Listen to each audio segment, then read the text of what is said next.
ನಮಸ್ಕಾರ. ನಾನು ಪ್ರೊಫೆಸರ್ ಈಶ್ವರ್ ಸಾತಿಹಾಳ್, ಕನ್ನಡ ವಿಭಾಗದ ಮುಖ್ಯಸ್ಥ, ಸರ್ಕಾರಿ ಪ್ರಥಮ ದರ್ಜೆ ಕಾಲೇಜು ನವಲಗುಂದ, ಜಿಲ್ಲೆ ಧಾರವಾಡ. ಈಗ ಸ್ಪರ್ಧಾತ್ಮಕ ಪರೀಕ್ಷೆಗಳಿಗೆ ಅನುಕೂಲವಾಗುವಂತೆ ಕನ್ನಡ ವರ್ಣಮಾಲೆಯನ್ನು ಕುರಿತು ನೋಡೋಣ. ಈ ಕನ್ನಡ ವರ್ಣಮಾಲೆಯಲ್ಲಿ ಒಟ್ಟು ಮೂಲಾಕ್ಷರಗಳು ಎಷ್ಟು ಮತ್ತು ಅದರಲ್ಲಿ ಯಾವ ಪ್ರಕಾರಗಳಿರುತ್ತವೆ ಮತ್ತು ಆ ಮೂಲಾಕ್ಷರಗಳನ್ನು ಸರಿಯಾಗಿ ಉಚ್ಚಾರಣೆ ಮಾಡುವ ಕ್ರಮ ಯಾವುದು, ಜೊತೆಗೆ ಮೂಲಾಕ್ಷರಗಳನ್ನು ಕೂಡಿಸಿ ಬರೆಯುವ ಸರಿಯಾದ ಕ್ರಮ ಯಾವುದು, ಜೊತೆಗೆ ಸರಿಯಾದ ಶಬ್ದಗಳು ಯಾವುವು ಮತ್ತು ತಪ್ಪಾಗ್ತಕ್ಕಂಥ ಶಬ್ದಗಳು ಯಾವುವು ಅನ್ನೋ ವಿಚಾರವಾಗಿ ನಾವು ಈ ಒಂದು ಸಂದರ್ಭದಲ್ಲಿ ನೋಡೋಣಂತೆ. ಈಗ ನೇರವಾಗಿ ಕನ್ನಡ ವರ್ಣಮಾಲೆಗೆ ಹೋಗೋಣ.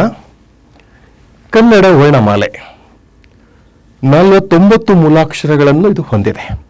ಹೇಗೆ ಆಂಗ್ಲ ಭಾಷೆಯಲ್ಲಿ 26 ಮೂಲಾಕ್ಷರಗಳಿದ್ದಾವಲ್ಲ, ಹಾಗೆ ಕನ್ನಡದಲ್ಲಿ 49 ಮೂಲಾಕ್ಷರಗಳು ಇದ್ದಾವೆ. ಈ ಮೂಲಾಕ್ಷರಗಳನ್ನು ಸ್ವರಗಳು, ವ್ಯಂಜನಗಳು ಮತ್ತು ಯೋಗವಾಹಗಳು ಎಂದು 3 ಪ್ರಕಾರಗಳಲ್ಲಿ ವಿಂಗಡಿಸ್ತೇವೆ. ಅದರಲ್ಲಿ 13 ಸ್ವರಗಳಿದ್ದಾವೆ, 34 ವ್ಯಂಜನಗಳಿದ್ದಾವೆ, ಯೋಗವಾಹಗಳು 2 ಇದ್ದಾವೆ. ಮತ್ತೆ ಈ 13 ಸ್ವರಗಳಲ್ಲಿ ಹ್ರಸ್ವ ಸ್ವರಗಳು 6, ದೀರ್ಘ ಸ್ವರಗಳು 7 ಮತ್ತು ಪ್ಲುತ ಸ್ವರಗಳು ಅಂತ ಹೇಳಿ ಇಲ್ಲಿ ಭಾಗ ಮಾಡಿದ್ದೇವೆ. ಈ 13 ಸ್ವರಗಳಲ್ಲಿ 6 ಹ್ರಸ್ವ ಸ್ವರಗಳಾದರೆ, 7 ದೀರ್ಘ ಸ್ವರಗಳಾದರೆ, ಪ್ಲುತ ಸ್ವರಗಳಿಗೆ ನಾವು ಒಂದು ಸಂಖ್ಯೆಯನ್ನು ಕೊಡಲಿಕ್ಕೆ ಆಗುವುದಿಲ್ಲ. ಯಾಕಂದರೆ ಈ ಪ್ಲುತ ಸ್ವರಗಳು ಕೆಲವು ದೀರ್ಘ ಸ್ವರಗಳನ್ನು ಎಳೆದು ಉಚ್ಚರಿಸಿದಾಗ ಹುಟ್ಟಿಕೊಳ್ಳುತ್ತವೆ. ಹಾಗಾಗಿ ಪ್ಲುತ ಸ್ವರಗಳ ಸಂಖ್ಯೆಯನ್ನು ನಿಖರವಾಗಿ ಹೇಳಲಿಕ್ಕೆ ಬರುವುದಿಲ್ಲ. ಆ ಕಾರಣವಾಗಿ ನಾವು ಸ್ವರಗಳನ್ನು ಕೇವಲ 13 ಅಂತ ಹೇಳ್ತೇವೆ. ಭಾಗ ಮಾಡಿದಾಗ ಅದರಲ್ಲಿ ಹ್ರಸ್ವ, ದೀರ್ಘ ಮತ್ತು ಪ್ಲುತ ಅಂತ ಹೇಳ್ತೇವೆ. ಹಾಗೆ ವ್ಯಂಜನಗಳು, ಈ ವ್ಯಂಜನಗಳನ್ನು 2 ಭಾಗ ಮಾಡ್ತೇವೆ. ಇದರಲ್ಲಿ 2 ಪ್ರಕಾರಗಳಿರುತ್ತವೆ. ಒಂದು ವರ್ಗೀಯ ವ್ಯಂಜನಗಳು, ಅವು ಸಂಖ್ಯೆಯಲ್ಲಿ 25 ಇರುತ್ತವೆ. ಎರಡನೇದು ಅವರ್ಗೀಯ ವ್ಯಂಜನಗಳು, ಇವು ಸಂಖ್ಯೆಯಲ್ಲಿ 9 ಇರುತ್ತವೆ. ಕೊನೆಯದಾಗಿ ಬಂದ್ಬಿಟ್ಟು ಯೋಗವಾಹಗಳು, ಇವು 2 ಇರುತ್ತವೆ. ಆ ಯೋಗವಾಹಗಳಲ್ಲಿ ಒಂದು ಅನುಸ್ವರ, ಇನ್ನೊಂದು ವಿಸರ್ಗ. ಹೀಗೆ ಕನ್ನಡದಲ್ಲಿರುವ ಒಟ್ಟು 49 ಮೂಲಾಕ್ಷರಗಳನ್ನು 13 ಸ್ವರಗಳನ್ನಾಗಿ, 34 ವ್ಯಂಜನಗಳನ್ನಾಗಿ ಹಾಗೂ 2 ಯೋಗವಾಹಗಳನ್ನಾಗಿ ನಾವು ವರ್ಗೀಕರಿಸ್ತೇವೆ. ಇನ್ನು ಮುಂದಿನ ವಿಚಾರವಾಗಿ ನೋಡೋದಾದರೆ, ಈ ಹ್ರಸ್ವ ಸ್ವರಗಳು ಅಂತ ಹೇಳಿದವಲ್ಲ, ಈ ಹ್ರಸ್ವ ಸ್ವರಗಳು 6 ಇದ್ದಾವೆ. ಇವುಗಳು ಅ, ಈ, ಉ, ರು, ಎ, ಓ ಅನ್ನುವ 6 ಹ್ರಸ್ವ ಸ್ವರಗಳು. ಆಮೇಲೆ ಏನದಾಗಿ ದೀರ್ಘ ಸ್ವರಗಳು, ಇವುಗಳ ಉಚ್ಚಾರಣೆ ಹೇಗಿದೆಯಪ್ಪ ಅಂದರೆ ಆ, ಈ, ಉ, ಎ, ಐ, ಓ, ಔ ಎಂಬ ಉಚ್ಚಾರಣೆ ಅದಕ್ಕೆ ಬರುತ್ತೆ. ನಂತರದಲ್ಲಿ ಪ್ಲುತ ಸ್ವರಗಳ ಉಚ್ಚಾರಣೆ ಹೇಗಿದೆಯಪ್ಪ ಅಂತಂದರೆ, ನಾ ಆಗಲೇ ಹೇಳಿದ ಹಾಗೆ ಕೆಲವು ದೀರ್ಘ ಸ್ವರಗಳನ್ನು ಎಳೆದು ಉಚ್ಚರಿಸಿದಾಗ ಈ ಪ್ಲುತ ಸ್ವರಗಳು ಹುಟ್ಟಿಕೊಳ್ಳುತ್ತವೆ. ಆ ಪ್ಲುತ ಸಂಕೇತವನ್ನು, ಅದರ ಚಿಹ್ನೆಯನ್ನು ಅದರ ಕೆಳಗಡೆ ಹಾಕಿದ್ದೇನೆ. ಈ ಉದಾಹರಣೆಗಾಗಿ ಇದರ ಉಚ್ಚಾರ ಅ, ಇದರ ಉಚ್ಚಾರ ಆ, ಇದರ ಉಚ್ಚಾರ ಅಂತಕ್ಕಂಥದ್ದು. ಅಂದರೆ ಕೆಲವು ವಿಶೇಷ ಸಂದರ್ಭಗಳಲ್ಲಿ ಕೆಲವು ವರ್ಣಗಳನ್ನು ಅಥವಾ ಸ್ವರಗಳನ್ನು ಎಳೆದು ಉಚ್ಚರಿಸಿದಾಗ ಈ ಪ್ಲುತ ಸ್ವರಗಳು ಹುಟ್ಟಿಕೊಳ್ಳುತ್ತವೆ. ಹಾಗಾಗಿ ನಮ್ಮಲ್ಲಿ ಏನು ಮಾಡ್ತಾರೆ, ಹ್ರಸ್ವ ಸ್ವರಗಳಿಗೆ ಅದರ ಉಚ್ಚಾರಣೆ, ಅದರ ಮೇಲೆ ಹಾಕ್ತಕ್ಕಂಥ ಸಮಯ ಮತ್ತು ಶ್ರಮವನ್ನು ಆಧಾರವಿಟ್ಟುಕೊಂಡು ಅವುಗಳಿಗೆ ಲಘು ಮತ್ತು ಗುರು ಚಿಹ್ನೆಗಳನ್ನು ಗುರುತಿಸ್ತಾ ಹೋಗ್ತೇವೆ. ಹಾಗಾಗಿ ಹ್ರಸ್ವ ಸ್ವರಗಳಿಗೆ 1 ಮಾತ್ರೆ ಬೆಲೆಯನ್ನು ನೋಡಿ, 1 ಮಾತ್ರೆ ಬೆಲೆಯನ್ನು ಈ ಲಘು ಅಂತಕ್ಕಂಥ ಚಿಹ್ನೆಯಿಂದ ಸಂಕೇತಿಸ್ತೇವೆ, ಗುರುತಿಸುತ್ತೇವೆ. ಹಾಗಾಗಿ ಕನ್ನಡದಲ್ಲಿ ಇರುವ 6 ಹ್ರಸ್ವ ಸ್ವರಗಳಿಗೆ ನಾವು ಲಘು ಮಾತ್ರೆಯ ಬೆಲೆಯನ್ನು ಕೊಡುತ್ತೇವೆ. ನಂತರದಲ್ಲಿ ದೀರ್ಘ ಸ್ವರಗಳು, ಇವು ಹೇಳಿದಾವಲ್ಲ, ಇವುಗಳ ಉಚ್ಚಾರಣೆ ಹೇಗಿದೆಯಪ್ಪ ಅಂತಂದರೆ, ಹ್ರಸ್ವ ಸ್ವರವನ್ನು ಉಚ್ಚಾರ ಮಾಡಲಿಕ್ಕೆ ನಾವು ಏನು ಸಮಯ ಮತ್ತು ಶ್ರಮವನ್ನು ಹಾಕ್ತೇವಲ್ಲ, ಅದು ಇದರ ಮೇಲೆ ಅದು 2 ಪಟ್ಟಾಗಿರುತ್ತೆ. ಈಗ ಉದಾಹರಣೆಗಾಗಿ ಅ, ಇದು ಹ್ರಸ್ವ ಸ್ವರ. ಇದರ ಸಮಯ ಮತ್ತು ಶ್ರಮವನ್ನು ನಾವು 2 ಪಟ್ಟು ದುಪ್ಪಟ್ಟು ಮಾಡಿದಾಗ ಆ ಆಗುತ್ತದೆ. ಹಾಗಾಗಿ ಇದಕ್ಕೆ 2 ಮಾತ್ರೆಗಳ ಬೆಲೆ. 2 ಮಾತ್ರೆ ಬೆಲೆ ಅದು ಗುರುಚಿಹ್ನೆ. ಆ ಗುರುಚಿಹ್ನೆಯನ್ನು ಈ ರೀತಿಯಾಗಿ ಗುರುತಿಸಲಾಗುತ್ತದೆ.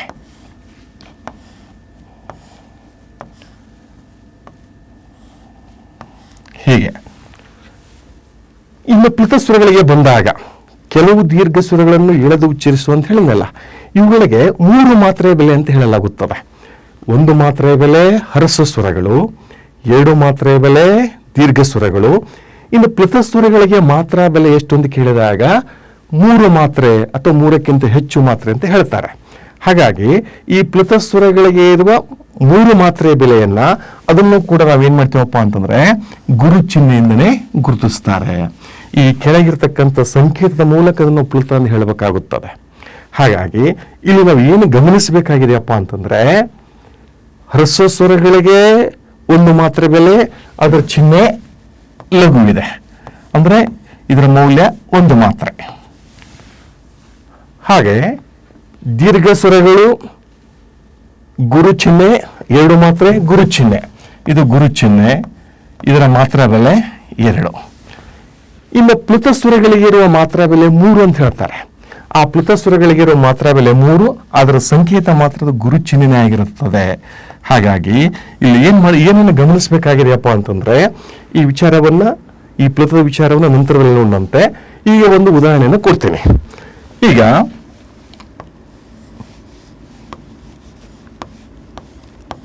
ಆ ಜನ ಅಂತ ಇದೆ. ಇದಕ್ಕೆ ನಾವು ಮಾತ್ರಾ ಮೌಲ್ಯವನ್ನು ಕೊಟ್ಟಾಗ ಇದು ಗುರು ಆಗಿರುತ್ತೆ, ಲಘು ಆಗಿರುತ್ತೆ. ಒಟ್ಟು ಮಾತ್ರೆಗಳ ಸಂಖ್ಯೆ = 4 ಮಾತ್ರೆಗಳ ಅದನ್ನ ಈಗ ನಾನು ಪ್ಲುತಸ್ವರ ಮಾಡಿದಾಗ ಆ ಜನ ಅಂತ ಹೀಗೆ ಬರೆದಾಗ ಇದಕ್ಕೆ ಇದು ಪ್ಲುತಸ್ವರ, ಮಾತ್ರೆಗಳ ಸಂಖ್ಯೆ 3, ಇದರ ಚಿಹ್ನೆ ಗುರು. ಈಗ ಇದರ ಮಾತ್ರ ಮೌಲ್ಯ ಎಷ್ಟಾಗತ್ತೆ, ಒಟ್ಟು ಮಾತ್ರೆಗಳ ಬೆಲೆ ಎಷ್ಟಾಗತ್ತಪ್ಪ ಅಂತ ನೋಡಿದಾಗ ಇದು ಕೂಡ 4 ಮಾತ್ರನೇ ಅಂತ ಪರಿಗಣಿಸಬೇಕಾಗತ್ತೆ. ಅದಕ್ಕೆ ಹೇಳೋದು ಇಲ್ಲಿ ಗಮನಿಸ್ಬೇಕಂತ ಹೇಳಿ. ಕೆಳಗೆ ಇರತಕ್ಕಂತಹ ಅದರ ಒಂದು ಪ್ಲುತದ ಸಂಕೇತವನ್ನು ನೋಡಿಕೊಂಡು ನಾವು ಇದನ್ನ 3 ಮಾತ್ರೆ ಅಂತ ಕನ್ಸಿಡರ್ ಮಾಡಿದೆವಪ್ಪ ಅಂತಂದ್ರೆ, ತೀರ್ಮಾನ ಮಾಡಿದೆವಪ್ಪ ಅಂತಂದ್ರೆ ಅವಾಗ ಮಾತ್ರೆಗಳ ಸಂಖ್ಯೆ 5 ಆಗಿಬಿಡತ್ತೆ, ಒಟ್ಟು ಮಾತ್ರೆಗಳ ಸಂಖ್ಯೆ 5 ಆಗಿಬಿಡತ್ತೆ. ಹಾಗಾಗಿ ನಾವು ಏನು ಗಮನಿಸಬೇಕಾಗಿದೆಯಪ್ಪ ಅಂತಂದ್ರೆ ಪ್ಲುತಸ್ವರಗಳಿಗೆ ಇರುವ ಮಾತ್ರೆ ಬೆಲೆ 3, ಅದರ ಸಂಕೇತ ಮಾತ್ರ ಗುರು ಆಗಿರುತ್ತೆ. ಆ ಕಾರಣಕ್ಕಾಗಿ ಈ ಲಘು ಗುರುಗಳನ್ನು ಲೆಕ್ಕ ಹಾಕುವ ಸಂದರ್ಭದಲ್ಲಿ ಅದರ ಸಂಕೇತವೇ ನಮಗೆ ಪ್ರಮುಖವಾಗತ್ತೆ. ಹಾಗಾಗಿ ಇದು ಉದಾಹರಣೆ 1ರ ಮಾತ್ರಾ ಬೆಲೆ 4 ಮಾತ್ರೆಗಳು.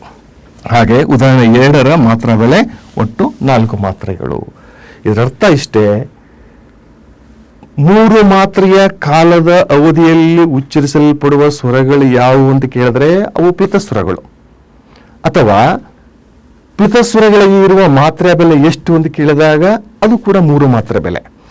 ಆದರೆ ಛಂದಸ್ಸಿನ ಸಂದರ್ಭದಲ್ಲಿ ಅದನ್ನು ನಾವು ಪರಿಗಣಿಸಬೇಕಾದ್ರೆ ಈ ಚಿಹ್ನೆಯನ್ನು ಮಾತ್ರ, ಅಂದ್ರೆ ಲಘು ಮತ್ತು ಗುರು ಚಿಹ್ನೆಯನ್ನು ಮಾತ್ರ ಪರಿಗಣಿಸುವ ಕಾರಣಕ್ಕಾಗಿ ಅದರ ಮಾತ್ರಾ ಬೆಲೆನೂ ಕೂಡ ಇದಾಗತ್ತೆ. ಹಾಗಾಗಿ ಆ ಜನ ಅಂದ್ರೂ ಕೂಡ 4 ಮಾತ್ರೆಗಳು, ಆ ಜನ ಅಂದ್ರೂ ಕೂಡ 4 ಮಾತ್ರೆಗಳಾಗಿರ್ತವೆ.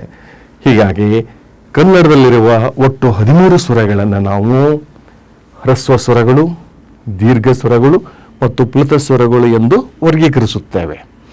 1 ಮಾತ್ರೆಯ ಕಾಲಾವಧಿ ಹ್ರಸ್ವ ಸ್ವರಗಳು, 2 ಮಾತ್ರೆಯ ಕಾಲಾವಧಿ ದೀರ್ಘ ಸ್ವರಗಳು, 3 ಮಾತ್ರೆಯ ಕಾಲಾವಧಿ ಅವು ಪ್ಲುತ ಸ್ವರಗಳು ಎಂಬ ವಿಚಾರವನ್ನು ನಾವು ಇಲ್ಲಿ ತಿಳ್ಕೋಬೇಕಾಗತ್ತೆ. ಇನ್ನು ಮುಂದುವರೆದು ವ್ಯಂಜನಗಳ ವಿಚಾರಕ್ಕೆ ಬಂದಾಗ ವ್ಯಂಜನಗಳು 34 ಇದಾವೆ. ಆ ವ್ಯಂಜನಗಳನ್ನು ನಾವು ವರ್ಗೀಯ ವ್ಯಂಜನಗಳು 25 ಎಂದು, ಅವರ್ಗೀಯ ವ್ಯಂಜನಗಳು 9 ಎಂದು ವಿಂಗಡಿಸುತ್ತೇವೆ. ಈಗ ವರ್ಗೀಯ ವ್ಯಂಜನಗಳು 25, ಇವುಗಳಿಗೆ ವರ್ಗ ಅಂತ ಯಾಕೆ ಹೇಳ್ತಾರೆ, 25 ಯಾಕೆ ವರ್ಗ ಆದವು ಅಂತ ಒಂದು ಪ್ರಶ್ನೆಯನ್ನು ಹಾಕೊಳ್ಳಂತೆ. ಈ 9ಗಳನ್ನು ಯಾಕೆ ಅವರ್ಗ ಅಂತ ಕರೆದ್ರು, ಅದು ಕೂಡ ಒಂದು ಪ್ರಶ್ನೆಯನ್ನು ಹಾಕೊಳ್ಳೋಣಂತೆ. ಈ ಪ್ರಶ್ನೆಗೆ ಉತ್ತರವಾಗಿ ನಾವು ಈ ಒಂದು ಚಿತ್ರವನ್ನು ನೋಡೋಣ. ಇದು ಧ್ವನಿ ಉತ್ಪಾದನಾ ಅಂಗಗಳು, ಅಂದ್ರೆ ಧ್ವನಿಯನ್ನ ಉತ್ಪಾದಿಸ್ತಕ್ಕಂಥ ಅಂಗಾಂಗಗಳು ಅಂತಕ್ಕಂಥ ಒಂದು ಹೆಸರು ಇದಕ್ಕೆ, ಅಥವಾ ಇದಕ್ಕೆ ಧ್ವನ್ಯಂಗಗಳು ಅಂತಲೂ ಕೂಡ ಕರೀತಾರೆ. ಇದು ಮನುಷ್ಯನ ಒಂದು ಮುಖಭಾಗದ ಒಂದು ಚಿತ್ರ. ಇದು ಗಂಟಲು ಈ ಭಾಗ, ಇದು ಕಿರುನಾಳಗೆಯ ಪ್ರದೇಶ, ಇದು ಮೇಲೆ ಉಬ್ಬಾಗಿರ್ತಕ್ಕಂಥ ಮೂರ್ಧ ಭಾಗ, ಇಲ್ಲಿ ಮೇಲ್ಗಡೆ ಮೇಲೆ ಭಾಗ. ನಂತರದಲ್ಲಿ ಇದು ಮೇಲಿನ ಹಲ್ಲಿನ ಹಿಂದೆ ಉಬ್ಬಾಗಿರ್ತಕ್ಕಂಥ ಒಂದು ವತ್ಸ ಪ್ರದೇಶ. ನಂತರದಲ್ಲಿ ಇವು ತುಟಿಗಳು. ಈ ವಿಚಾರವನ್ನು ನಾನು ಯಾಕೆ ಹೇಳ್ತಾ ಇದ್ನಪ್ಪ ಅಂತಂದ್ರೆ, ವರ್ಗೀಯ ವ್ಯಂಜನ ಈ 25 ಮಾತ್ರ ವರ್ಗೀಯ ವ್ಯಂಜನಗಳಂತ ಕರೆದ್ರು.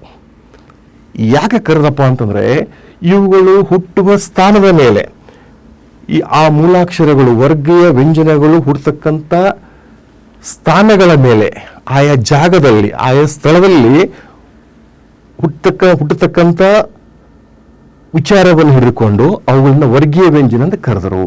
ಈಗ ಇಲ್ಲಿ ನೋಡಿದ ಹಾಗೆ ಇದು ಒಂದನೆಯ ವರ್ಗ ಇಲ್ಲಿ ಕಾಣುತ್ತೆ ನೋಡಿ. ಒಂದನೆಯ ವರ್ಗ 1 ಅಂದ್ರೆ ಕ ಖ ಗ ಘ ङ. ಅಂದ್ರೆ ಇಲ್ಲಿ ಇದು ಹೊಕ್ಕಳ ಭಾಗ,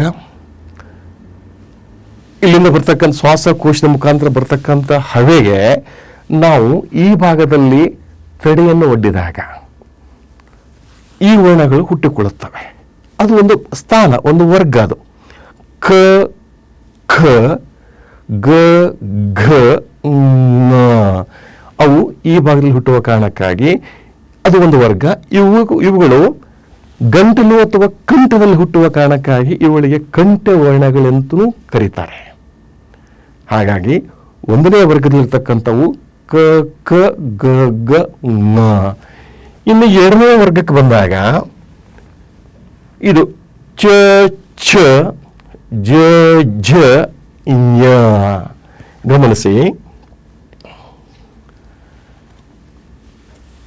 ಕಿರುನಾಳಿಗೆ ಪ್ರದೇಶ ಅಲ್ಲಿ ಚ ಅನ್ನಕ್ಕೆ ಹೋಗಿ ಸ್ಟಾಪ್ ಮಾಡಿ, ಸ್ವಲ್ಪ ತಡೆಯಿರಿ. ಚ ಅನ್ನಕ್ಕೆ ಹೋಗಿ ಸ್ವಲ್ಪ ತಡೆದಾಗ ಅದು ಗೊತ್ತಾಗತ್ತೆ. ಈ ಭಾಗದಲ್ಲಿ ಕಿರುನಾಳಿಗೆ ಪ್ರದೇಶದಲ್ಲಿ ಈ ನಾಲಿಗೆ ಹಿಂಭಾಗ ಮತ್ತು ಆ ಕಿರುನಾಳಿಗೆ ಪ್ರದೇಶ ಎರಡು ಸ್ಪರ್ಶ ಆಗ್ತವೆ.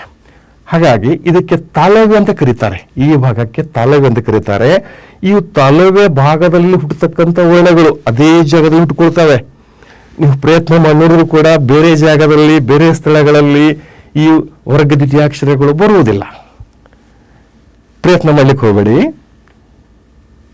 ಚ ಛ ಜ ಝ ಞ. ಹಾಗಾಗಿ ಇವುಗಳು ಎರಡನೇ ವರ್ಗ. ಇನ್ನು ಮುಂದೆ ಹಾಗೆ ಚೂರು ಮೇಲಕ್ಕೆ ಬರ್ತಾ ಇದ್ದ ಹಾಗೇನೆ ಇಲ್ಲಿ ಉಬ್ಬಾದ ಪ್ರದೇಶ, ಈ ನಮ್ಮ ಮೇಲ್ಭಾಗ ಇದೆಯಲ್ಲ, ಬಾಯಿಯ ಮೇಲ್ಭಾಗದಲ್ಲಿ ಉಬ್ಬಾದ ಪ್ರದೇಶ ಬರುತ್ತಲ್ಲ, ಅದಕ್ಕೆ ಮೂರ್ಧ ಅಂತ ಕರೀತಾರೆ. ಆ ಭಾಗದಲ್ಲಿ ಹುಟ್ಟತಕ್ಕಂಥ ವರ್ಣಗಳು ಟ ಠ ಡ ಢ ಣ.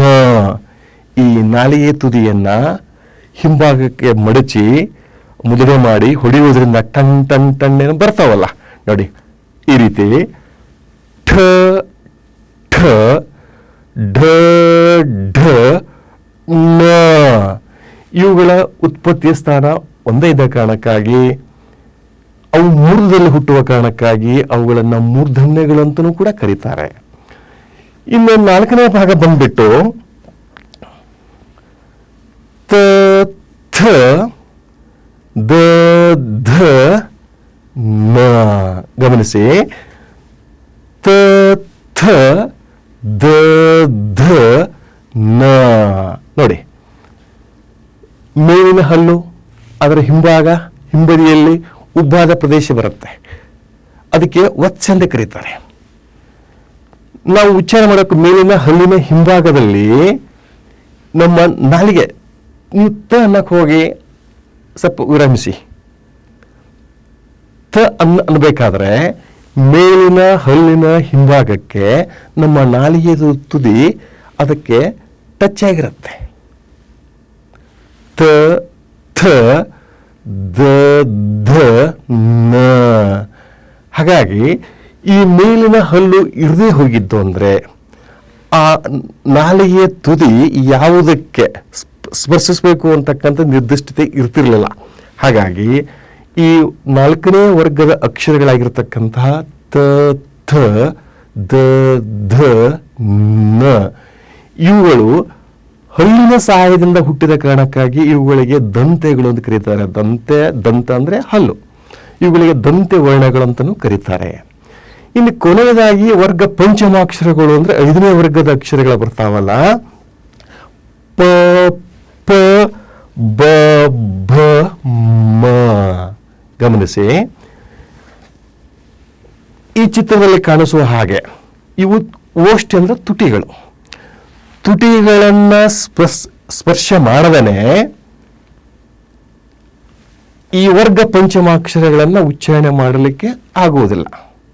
ನೀವೇನೇ ಪ್ರಯತ್ನಿಸಿದ್ರೂ ಬರುವುದಿಲ್ಲ.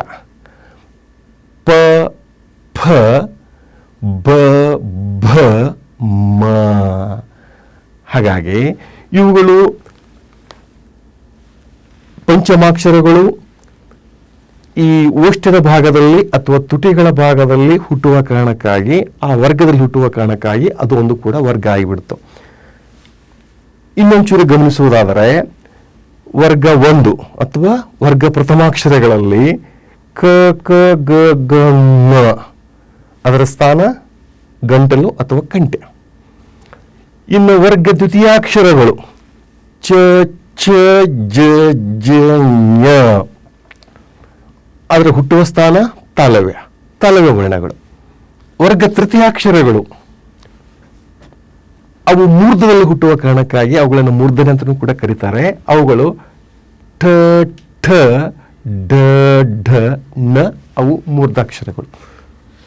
ಇನ್ನು ವರ್ಗ ಚತುರ್ಥಾಕ್ಷರಗಳು ತ ತ ದ ಧ ನ ಅವು ಹಲ್ಲಿನ ಸಹಾಯದಿಂದ ಹುಟ್ಟಿದ ಕಾರಣಕ್ಕಾಗಿ ಅವುಗಳು ದಂತೆಗಳು.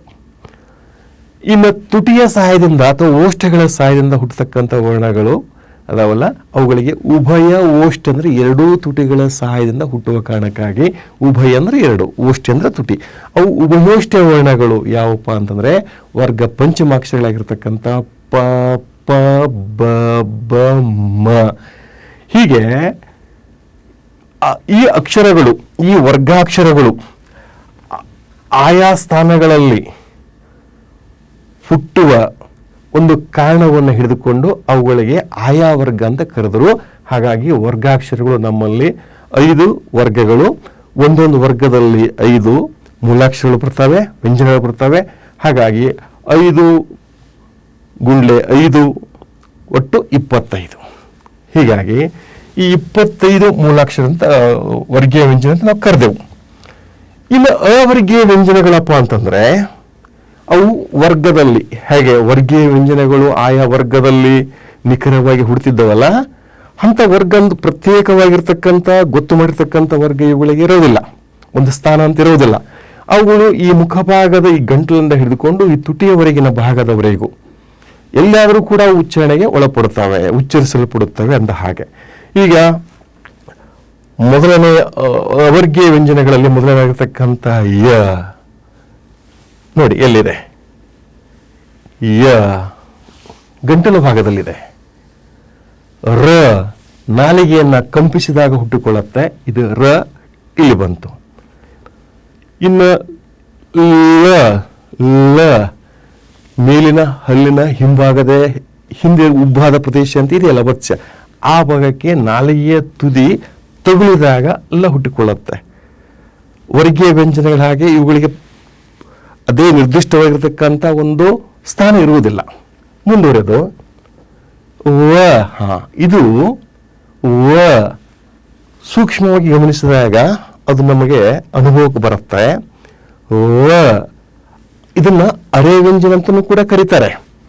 ವ ಅನ್ನಬೇಕಾದ್ರೆ ಮೇಲಿನ ತುಟಿ ಕೆಳಗಿನ ತುಟಿಗೆ ಬಹಳ ತೀಕ್ಷ್ಣವಾಗಿ ತಗುಲಿರುತ್ತೆ.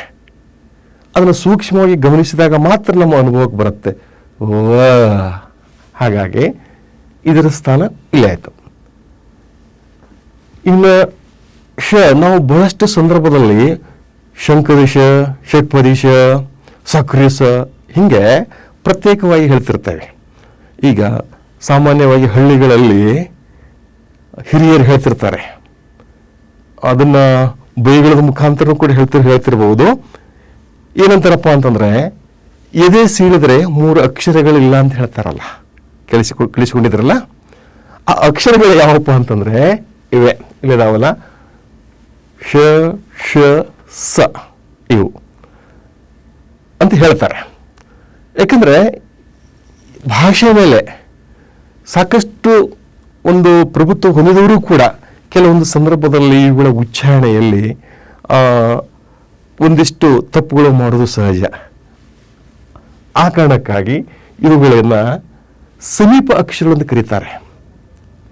ಕೇಳಿಸಿಕೊಳ್ಳಲಿಕ್ಕೆ ಇವು ಒಂದೇ ಥರ ಅನ್ಸುತ್ತೆ, ಆದರೆ ಇವುಗಳ ಉಚ್ಚಾರಣೆ ಜಾಗ ಬೇರೆ ಬೇರೆ ಇದೆ, ಆ ಸ್ಥಾನ ಬೇರೆ ಬೇರೆ ಇದೆ. ಈಗ ಶ ನಾವು ಶಂಕದಿಶ ಅಂತ ಹೇಳ್ತೇವಲ್ಲ, ಶ ಎಲ್ಲಿದೆ? ಕಿರುನಾಲಿಗೆಯ ಮುಂದಿನ ಪ್ರದೇಶದಲ್ಲಿ ಬರುತ್ತೆ, ಇಲ್ಲಿ ಆ ಪ್ರದೇಶದಲ್ಲಿ ಬರುತ್ತೆ. ಇನ್ನು ಷಟ್ಪದಿಶ ಅದಕ್ಕಿಂತ ಮುಂದುವರೆದ ಭಾಗದಲ್ಲಿ ಇಲ್ಲಿ ಬರುತ್ತೆ. ಇದು ಶ ಅನ್ನುವುದು ಅಂದರೆ ಶಂಕದಶ ಅನ್ನುವುದು ಕಿರುನಾಲಿಗೆಯ ಹಿಂದಿನ ಪ್ರದೇಶದಲ್ಲಿ, ಷಟ್ಪದಿಶ ಅನ್ನೋದು ಕಿರುನಾಲಿಗೆ ಚೂರು ಮುಂದಿನ ಪ್ರದೇಶದಲ್ಲಿ, ಅದು ಷಟ್ಪದಿಶ.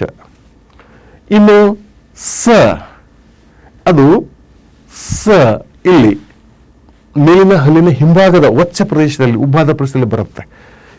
ಕೇಳಿಸಿಕೊಳ್ಳಲಿಕ್ಕೆ ಶ ಶ ಸ ಒಂದು ರೀತಿ ಅನಿಸುತ್ತೆ, ಆದರೆ ಅವುಗಳ ಉತ್ಪಾದನೆ ಸ್ಥಾನಗಳು ಭಿನ್ನ ಭಿನ್ನವಾಗಿ ಇರುತ್ತವೆ.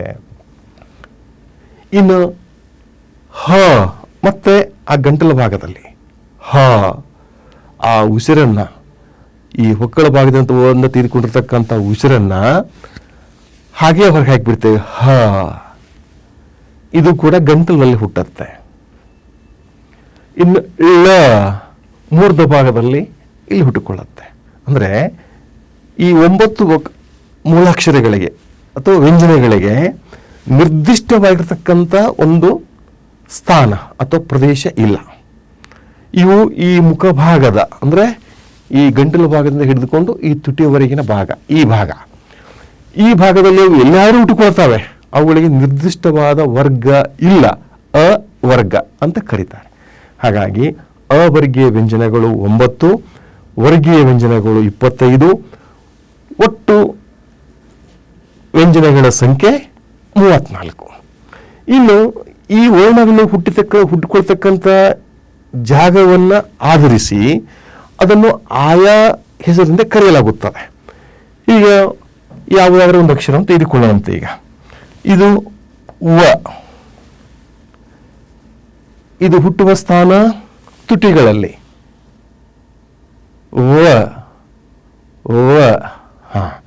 ಇದನ್ನ ಉಭಯೋಷ್ಟಿ ಅಂತ ಹೇಳಕ್ಕಾಗಲ್ಲ, ಯಾಕೆ ತುಟಿಗೆ ಸಂಪೂರ್ಣವಾಗಿ ಒಂದಕ್ಕೊಂದು ತಗಲಿಲ್ಲ.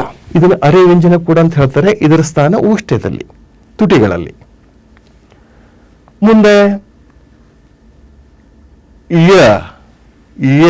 ಇದರ ಸ್ಥಾನ ಗಂಟಲದಲ್ಲಿ.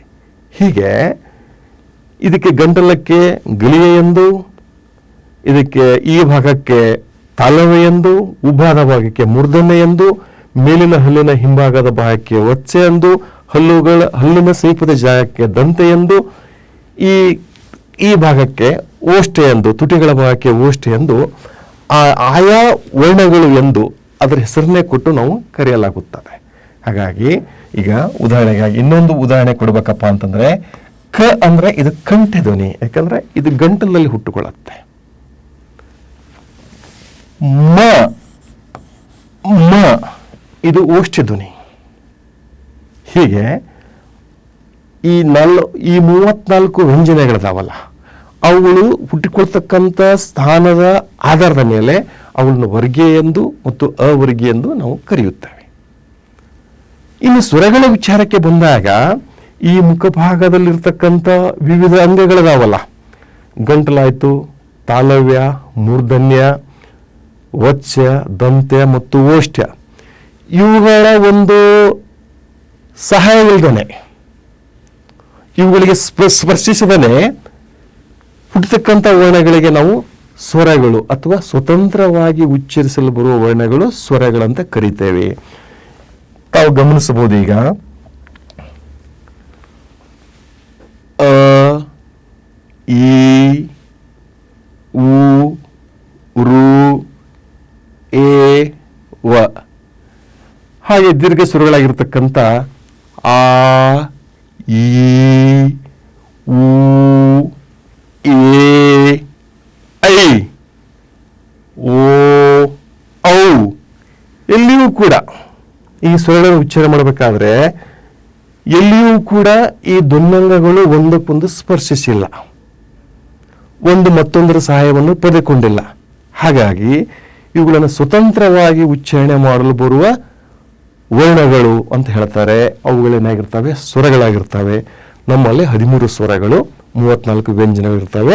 ಇನ್ನು ಉಳಿದ 2 ವರ್ಣಗಳಾಗಿರ್ತಕ್ಕಂಥ ಯೋಗವಾಹಗಳ ಬಗ್ಗೆ ನಾವು ತಿಳ್ಕೊಳ್ಳೋದಾಯ್ತಪ್ಪ ಅಂತಂದ್ರೆ, ಯೋಗವಾಹಗಳು ಒಂದು ಅನುಸ್ವರ, ಇನ್ನೊಂದು ವಿಸರ್ಗ, ಒಟ್ಟು 2 ಅದಾವೆ. ಈಗ ಸಾಮಾನ್ಯವಾಗಿ ನಾವು ವಿದ್ಯಾರ್ಥಿಗಳಿಗೆ ಕೇಳಿದಾಗ ಕನ್ನಡದಲ್ಲಿ ಎಷ್ಟು ಸ್ವರಗಳಿದ್ದಾವೆ ಅಂತ ಕೇಳಿದಾಗ ಅವರು ಸರಿಯಾಗಿನೇ ಹೇಳ್ತಾರೆ, 13 ಸ್ವರಗಳಿದ್ದಾವೆ ಅಂತ ಹೇಳ್ತಾರೆ. ಅದನ್ನು ಓದಿ ಹೇಳಪ್ಪ ಅಂತ ಕೇಳಿದಾಗ ಅವರು ಓದುತ್ತಾರೆ. ಅವರು ಓದಿ ಮುಗಿಸಿದಾಗ ಸ್ವರಗಳ ಸಂಖ್ಯೆ 15ಕ್ಕೆ ಹೋಗಿರುತ್ತೆ. ಯಾಕಂದ್ರೆ ಅವರು ಕೊನೆಯಲ್ಲಿ ಅಹ ಅಂತ ಹೇಳಿಬಿಡ್ತಾರೆ. ಹಾಗಾಗಿ ಸ್ವರಗಳನ್ನು ಕೇಳಿದಾಗ 13 ಅಂತ ಹೇಳ್ತಾರೆ, ಓದು ಅಂತ ಹೇಳಿದಾಗ ಅವುಗಳ ಸಂಖ್ಯೆಯನ್ನು 15ಕ್ಕೆ ಏರಿಸಿಬಿಡ್ತಾರೆ. ಇದಕ್ಕೆ ಕಾರಣ ಏನಪ್ಪಾ ಅಂತಂದ್ರೆ, ಯೋಗವಾಹಗಳು, ಯೋಗ ಅಂದ್ರೆ ಜೊತೆ, ವಾಹ ಅಂದ್ರೆ ಬರುವುದು, ಅವು ಜೊತೆಯಲ್ಲೇ ಉಚ್ಚರಿಸ್ತವೆ. ಉದಾಹರಣೆಗಾಗಿ ಇದಕ್ಕೆ ನಾವು ಅನುಸ್ವರ ಅಂತ ಕರಿತೇವೆ, ಇದಕ್ಕೆ ಗ ಅಂತ ಕರಿತೇವೆ, ಓದ್ತೇವೆ, ಹೇಳ್ತೇವೆ. ಇದು ಗ ವ್ಯಂಜನ, ಇದು ವ್ಯಂಜನ, ಇದು ಗ, ಇದ್ರ ಉಚ್ಚಾರಣೆ ಗ ಅಂತ ಉಚ್ಚಾರ ಮಾಡ್ತೇವೆ. ಇದು ಅನುಸ್ವರ, ಇದರ ಉಚ್ಚಾರಣೆ ಇಲ್ಲ ಇದಕ್ಕೆ. ಯಾಕಂದ್ರೆ ಅದು ಯೋಗವಾಗಬೇಕು, ಅಂದ್ರೆ ಇನ್ನೊಂದರ ಜೊತೆಯಲ್ಲೇ ಬರಬೇಕು, ಯೋಗವಾಹ ಆಗಬೇಕು, ಜೊತೆಯಲ್ಲೇ ಬರಬೇಕು. ಹಾಗಾಗಿ ಯೋಗವಾಹಗಳು ಸ್ವರಗಳ ಸಹಾಯದಿಂದ ಉಚ್ಚಾರಣೆಗೆ ಒಳಪಡುತ್ತವೆ ಅನ್ನುವ ಕಾರಣಕ್ಕಾಗಿ ಅವುಗಳನ್ನು ಸ್ವರದ ಮುಂದೆ ಸೇರಿಸಿ ಹೇಳಲಾಗುತ್ತದೆ.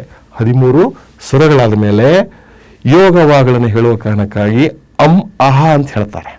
ಹಾಗಾಗಿ ಕೇವಲ ಸ್ವರಗಳೊಂದಿಗೆ ಉಚ್ಚಾರಣೆಗೊಳ್ತಕ್ಕಂಥ ವರ್ಣಗಳಿಗೆ ನಾವು ಯೋಗವಾಹಗಳು ಅಂತ ಕರಿತೇವೆ.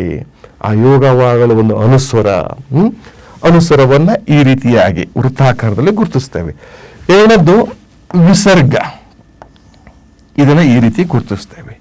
ಹೀಗೆ ಕನ್ನಡ ವರ್ಣಮಾಲೆಯಲ್ಲಿರುವ ಒಟ್ಟು 49 ಮೂಲಾಕ್ಷರಗಳನ್ನ ಪ್ರಮುಖವಾಗಿ 3 ಭಾಗ ಮಾಡಿದಾಗ ಸ್ವರಗಳು, ವ್ಯಂಜನಗಳು, ಯೋಗವಾಹಗಳು ಅಂತ ಹೇಳಿದ ಮೇಲೆ ಅವುಗಳಲ್ಲಿ ಹ್ರಸ್ವ, ದೀರ್ಘ, ಪ್ಲುತ ಅಂತ ತಿಳ್ಕೊಂಡ ಮೇಲೆ ಮುಂದುವರೆದ ವ್ಯಂಜನಗಳಲ್ಲಿ ವರ್ಗೀಯ, ಅವರ್ಗೀಯ ಅಂತ ತಿಳ್ಕೊಂಡ ಮೇಲೆ ಇನ್ನು ಮುಂದುವರೆದು ಯೋಗವಾಹಗಳು, ಅನುಸ್ವರ ಮತ್ತು ವಿಸರ್ಗ ಅಂತ ತಿಳ್ಕೊಂಡ ಮೇಲೆ ಮುಖ್ಯವಾಗಿ ಗಮನಿಸಬೇಕಾಗಿರ್ತಕ್ಕಂಥ ಒಂದು ವಿಚಾರ ಏನಪ್ಪಾ ಅಂತಂದ್ರೆ, ಸ್ವತಂತ್ರವಾಗಿ ಉಚ್ಚಾರಣೆಗೆ ಒಳಪಡುವ ವರ್ಣಗಳಿಗೆ ನಾವು ಸ್ವರ ಅಂತ ಕರಿತೇವೆ. ಅಂತ ಸ್ವರಗಳು ನಮ್ಮಲ್ಲಿ 13 ಅದಾವೆ. ನಿಯಮ ಏನ್ ಹೇಳುತ್ತಪ್ಪ ಅಂತಂದ್ರೆ, ಸ್ವತಂತ್ರವಾಗಿ ಉಚ್ಚಾರಣೆಗೆ ಒಳಪಡುವ ವರ್ಣಗಳಿಗೆ ಮಾತ್ರ ಮಾತ್ರೆಗಳ ಬೆಲೆ ಇರುತ್ತದೆ. ಗಮನಿಸಿ, ಸ್ವತಂತ್ರವಾಗಿ ಉಚ್ಚರಿಸಲು ಬರುವ ವರ್ಣಗಳಿಗೆ ಮಾತ್ರ ಮಾತ್ರೆಗಳ ಬೆಲೆ ಇರುತ್ತದೆ. ಹಾಗಾದ್ರೆ ಕನ್ನಡದ ಒಟ್ಟು 49 ಮೂಲಾಕ್ಷರಗಳಲ್ಲಿ ಸ್ವತಂತ್ರವಾಗಿ ಉಚ್ಚಾರಣೆಗೆ ಒಳಪಡತಕ್ಕಂಥ ವರ್ಣಗಳು, ಅವು ಸ್ವರಗಳು, ಅವು 13 ಇದ್ದಾವೆ. ಅವುಗಳಿಗೆ ಮಾತ್ರ ನಾವು ಲಘು ಗುರು ಹಾಕಲಿಕ್ಕೆ ಬರುತ್ತದೆ ಅಂತ ಹೇಳ್ತದೆ ನಿಯಮ. ಇನ್ನು ಎರಡನೇ ನಿಯಮ ಬಂದ್ಬಿಟ್ಟು ಏನ್ ಹೇಳ್ತದಪ್ಪ ಅಂದ್ರೆ, ಯಾವ ವರ್ಣಗಳು ಸ್ವತಂತ್ರವಾಗಿ ಉಚ್ಚಾರಣೆಗೆ ಒಳಪಡುವುದಿಲ್ಲವೋ ಅವುಗಳಿಗೆ ಯಾವುದೇ ಮಾತ್ರೆಗಳ ಬೆಲೆ ಇರುವುದಿಲ್ಲ.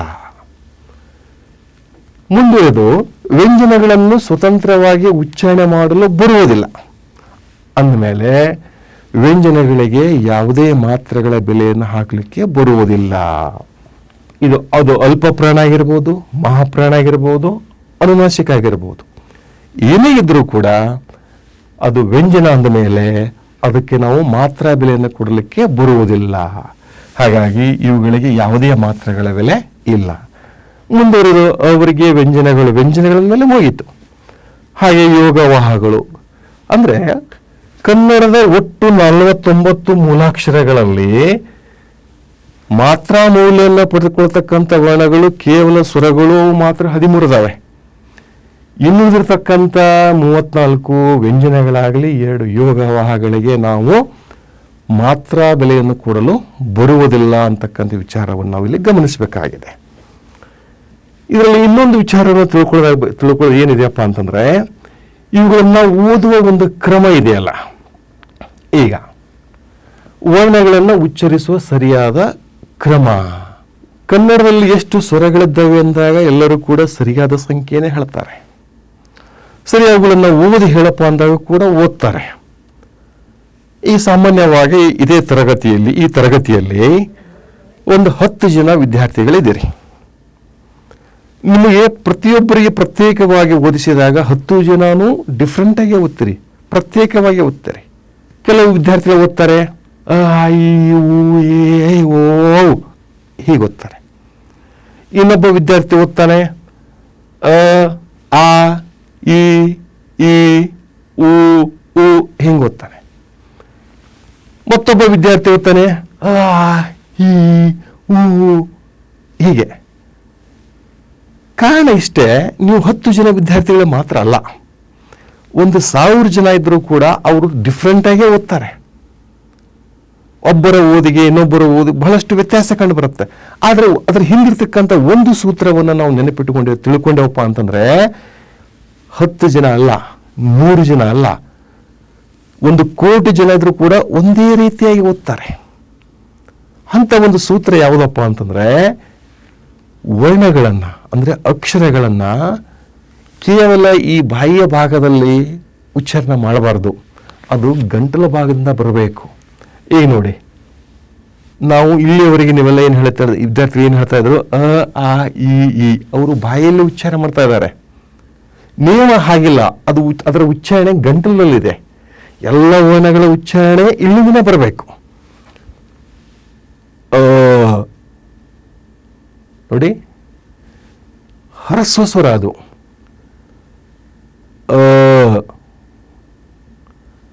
ಆರಂಭದಲ್ಲಿ ತಮಗೆ ಕೃತಕ ಅನಿಸಬಹುದು, ಆದರೆ ಇದು ರೂಢಿ ಆಗಬೇಕು. ಈ ಸ್ವರದ ಮೇಲೆ, ಈ ಹ್ರಸ್ವ ಸ್ವರದ ಮೇಲೆ ಹಾಕ್ತಕ್ಕಂಥ ಸಮಯ ಶ್ರಮವನ್ನು ನಾವು ದುಪ್ಪಟ್ಟು ಮಾಡಿದಾಗ ಅದು ಗಂಟಲಲ್ಲೇ ಬರಬೇಕು. ಕೆಲವು ವಿದ್ಯಾರ್ಥಿಗಳು ಕೇವಲ ಬಾಯಿ ತೆಗೆದ ಅಂತಾರೆ, ಅಲ್ಲ, ಗಂಟಲಿಂದ ಬರಬೇಕು.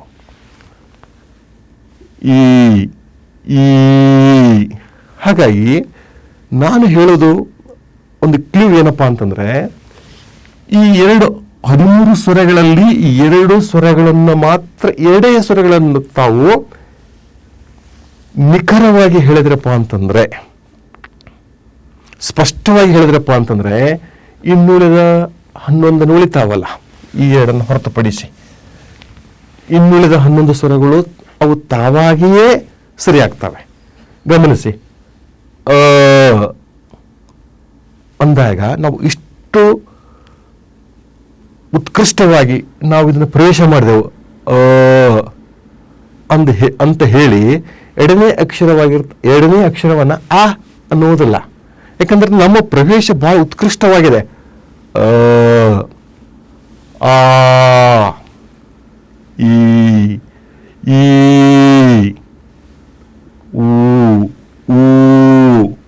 ಹೀಗೆ ನಾವು ಯಾವ ರೀತಿ ನಾವು ಈ ಪ್ರವೇಶ ಮಾಡಿರ್ತೀವಲ್ಲ, ಆ ನಮ್ಮ ಪ್ರವೇಶ ಎಷ್ಟು ಉತ್ಕೃಷ್ಟವಾಗಿರುತ್ತಲ್ಲ, ಅದು ಹಂಗ ಮುಂದುವರೆದುಕೊಂಡು ಹೋಗುತ್ತದೆ. ಆ ಕಾರಣಕ್ಕಾಗಿ ಹೇಳೋದು, ಮೊದಲು ಈ 2 ಅಕ್ಷರಗಳನ್ನ ನೀವು ಕರೆಕ್ಟಾಗಿ ಉಚ್ಚಾರಣೆ ಮಾಡಿದ್ರಪ್ಪ ಅಂತಂದ್ರೆ ಇನ್ನುಳಿದಿರ್ತಕ್ಕಂಥ 11 ಇತರ ಸ್ವರಗಳಾಗಿರ್ಬೋದು, 34 ವ್ಯಂಜನಗಳಾಗಿರ್ಬೋದು, ಹಾಗೂ 2 ಯೋಗ ಭಾಗಗಳಾಗಿರ್ಬೋದು, ಇವೆಲ್ಲನೂ ಕೂಡ ಬಹಳಷ್ಟು ಪರ್ಫೆಕ್ಟ್ ಆಗ್ತವೆ.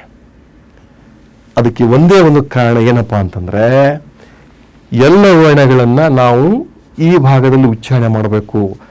ಇದು ಒಪ್ಪೆ ಅಂತ ಹೇಳ್ತಾರೆ. ಇಲ್ಲೊಂದು ಶ್ವಾಸಕೋಶ ಬರುತ್ತೆ. ಆ ಶ್ವಾಸಕೋಶದಲ್ಲಿ ಬರ್ತಕ್ಕಂಥ ಗಾಳಿಯನ್ನ ಈ ಗಂಟಲು ಭಾಗದಿಂದ ಹಿಡಿದು ಈ ತುಟಿಯ ಭಾಗವರೆಗಿದೆಯಲ್ಲ, ಅದು ನಿಖರವಾಗಿ ಬರಬೇಕು.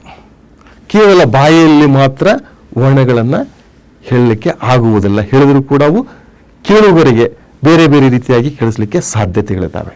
ಹಾಗಾಗಿ ನಾನು ಒಂದು ನಿಮಗೆ ಚಟುವಟಿಕೆ ಕೊಟ್ಟ ಹಾಗೆ 10 ವಿದ್ಯಾರ್ಥಿಗಳಲ್ಲ, ಎಷ್ಟೇ ವಿದ್ಯಾರ್ಥಿಗಳಿದ್ರೂ ಕೂಡ ಅವುಗಳನ್ನು ಹೆಂಗೆ ಬೇಕಾದಾಗ ಓದ್ತಾರೆ.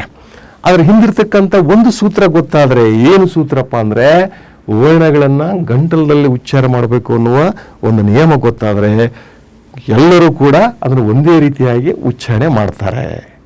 ಇನ್ನೊಂದ್ಸಲ ಗಮನಿಸಿ, ವರ್ಣಗಳ ಉಚ್ಚಾರಣೆ ಈ ಗಂಟಲಿನಿಂದ ಹೊರಡಬೇಕು.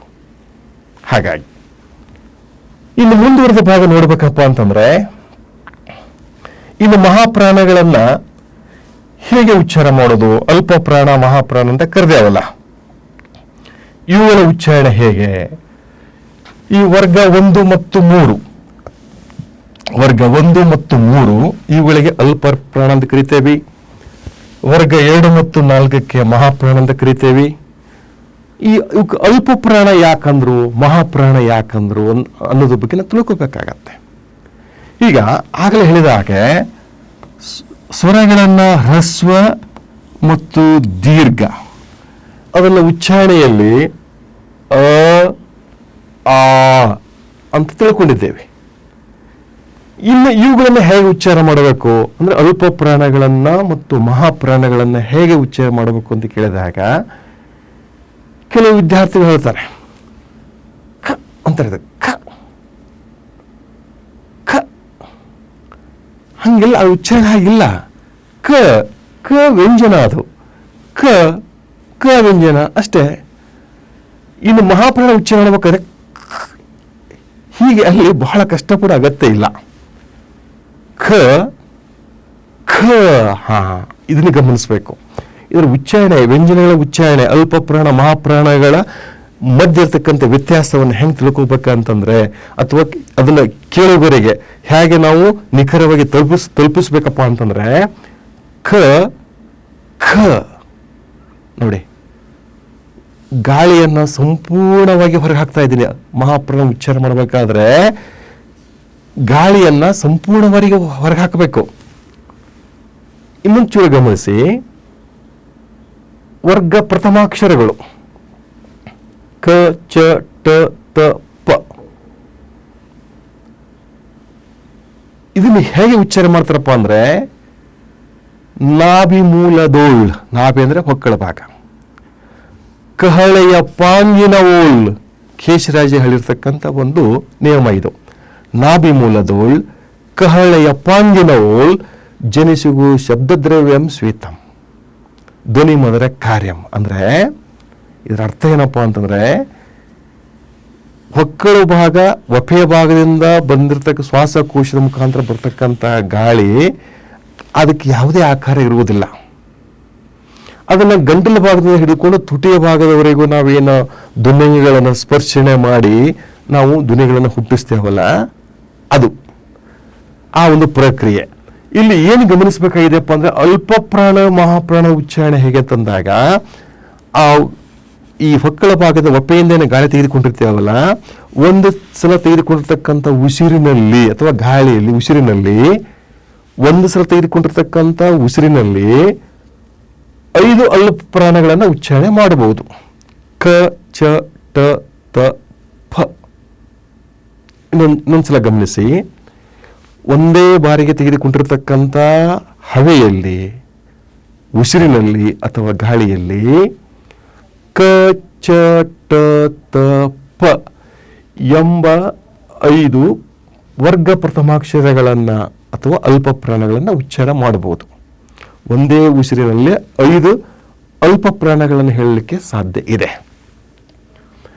ಮಹಾಪ್ರಾಣಕ್ಕೆ ಬಂದಾಗ ಒಂದು ಉಸಿರಿನಲ್ಲಿ ಒಂದೇ ಮಹಾಪ್ರಾಣ ಉಚ್ಚಾರಣೆ ಆಗಬೇಕು. ಆ ಗಾಳಿಯನ್ನು ಸಂಪೂರ್ಣವಾಗಿ ಹೊರಗೆ ಹಾಕಬೇಕು. ಸಂಪೂರ್ಣವಾಗಿ ಗಾಳಿ ಹೊರಗೆ ಬಂದುಬಿಡುತ್ತು. ಛ ಠ ಥ ಪ ಖ ಛ ಠ ತ ಪ. ಒಂದು ಉಸಿರಿಗೆ ಒಂದೇ ಮಹಾಪ್ರಾಣ. ಇನ್ನು ಮೂರನೇ ವರ್ಗದ ಅಕ್ಷರಗಳಾಗಿರ್ತಕ್ಕಂಥ ಗ ಜ ಡ ದ ಬ ಒಂದು ಸಲ ಉಸಿರು ತೆಗೆದುಕೊಂಡು 5 ಅಲ್ಪ ಪ್ರಾಣಗಳನ್ನು ಉಚ್ಚಾರ ಮಾಡಕ್ಕೆ ಸಾಧ್ಯ ಆಯಿತು. ಇನ್ನು 4ನೇ ವರ್ಗದ ಅಕ್ಷರಗಳು ಮಹಾಪ್ರಾಣಗಳವು. ಅವುಗಳು ಸಹ ಒಂದು ಸಲ ತೆಗೆದುಕೊಂಡತಕ್ಕಂಥ ಗಾಳಿಯಲ್ಲಿ ಒಂದೇ ಮಹಾಪ್ರಾಣ ಉಚ್ಚಾರಣೆ ಆಗಬೇಕು. ಘ ಝ ಢ ಧ ಭ. ಇನ್ನು ಅನುನಾಸಿಕಗಳು. ಅನು ಅಂದರೆ ಹುಟ್ಟುವುದು, ನಾಸಿಕ್ ಅಂದರೆ ಮೂಗು. ಮೂಗಿನ ಸಹಾಯದಿಂದ ಹುಟ್ಟತಕ್ಕಂಥ ವರ್ಣಗಳಿಗೆ ಅನುನಾಸಿಕಗಳಂತ ಕರಿತೇವೆ. ನ ಯ ನ ನ ಮ. ಹಾಗಾಗಿ ಇವುಗಳನ್ನು ತಿಳ್ಕೊಳ್ಳೋದ್ರಿಂದ ಏನಾಗತ್ತೆ, ಇದ್ರ ಮೇಲೆ ಪ್ರಶ್ನೆಗಳು ಬರ್ತವೆ. ಈಗ ಇತಿಹಾಸದಲ್ಲಿ ಬರುತ್ತೆ, ತಾವು ಕಲ್ತಿರ್ತೀರಿ, ದಖನ್ ಅಂತ ಹೇಳ್ತಾರೆ, ಬಟ್ ಈ ಥರ ಬರೀತಾರೆ. ಇದ್ರ ಮೇಲೆ ಪ್ರಶ್ನೆಗಳು ಹೆಂಗೆ ಬರ್ತಾ ಹೋಗುತ್ತೆ, ಪ್ರಶ್ನೆಗಳು ನೋಡಿದಾಗ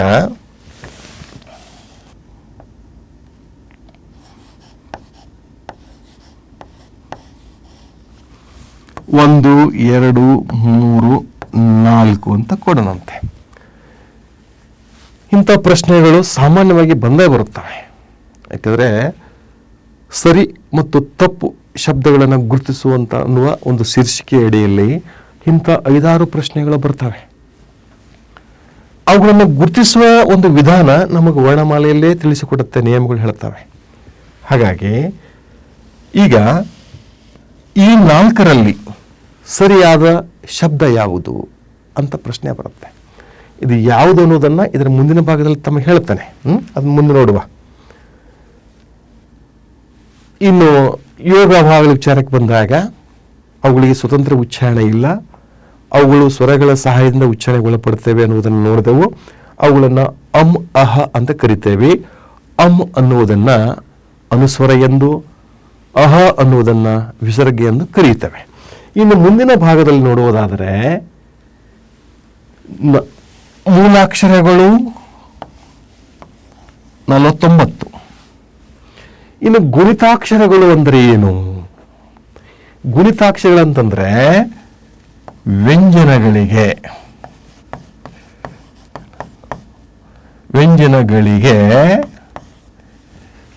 ಸ್ವರಗಳನ್ನು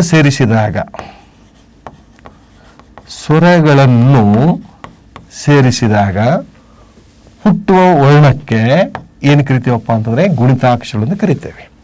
ಇದರ ಸೂತ್ರವನ್ನು ಹೀಗೆ ಹೇಳಲಾಗುತ್ತದೆ: ವ್ಯಂಜನ ಪ್ಲಸ್ ಸ್ವರ ಈಕ್ವಲ್ ಟು ಗುಣಿತಾಕ್ಷರ.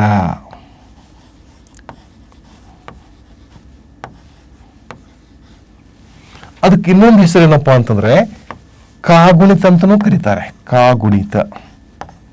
ಗಮನಿಸಿ, ಗುಣಿತಾಕ್ಷರ ಅಂದ್ರೆ ಒಂದೇ, ಕಾಗುಣಿತ ಅಂದ್ರೆ ಒಂದೇ. ಇದಕ್ಕೆ ಪೂರಕವಾಗಿ ಒಂದು ಉದಾಹರಣೆಯನ್ನು ಗಮನಿಸಿದಾಯ್ತಪ್ಪ ಅಂತಂದ್ರೆ,